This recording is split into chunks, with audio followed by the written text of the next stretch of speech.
बिस्मिल्लाहिर्रहमानिर्रहीम अस्सलाम वालेकुम दोस्तों, आज की वीडियो में हम एलईडी के रिमोट को सिर्फ एक सेल पे चलाने का तजर्बा करने जा रहे हैं। ये देखें, इसमें सिर्फ एक सेल है, तो ये एक सेल पर किस तरह हम चलाते हैं, वीडियो को पूरा देखिएगा। तो चलिए वीडियो को शुरू करते हैं। दोस्तों, इसके लिए हमें सिर्फ 3 चीज़ों की ज़रूरत है। एक अदद एलईडी का रिमोट, एक अदद सेल और एक अदद इस तरह की बारीक वायर। आप किसी भी तार से इस तरह की बारीक वायर निकाल सकते हैं।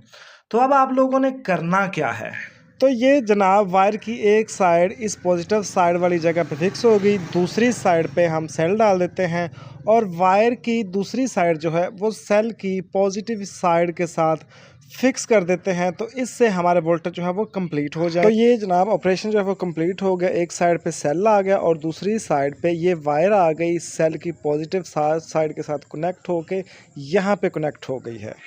तो लीजिए जनाब, ये सक्सेसफुली वर्क कर रहा है। लीजिए जनाब, ये सक्सेसफुली वर्क कर रहा है। आप रिमोट की बैक साइड से भी देख सकते हैं और आप आसपास भी देख सकते हैं। कोई दूसरा बंदा मेरे साथ नहीं खड़ा है जो रिमोट से वर्क करवा रहा हो और मैं झूठ बोल रहा हूँ। नहीं, ऐसी बात नहीं है। ये देखें, ये जनाब सक्सेसफुली वर्क कर रहा है।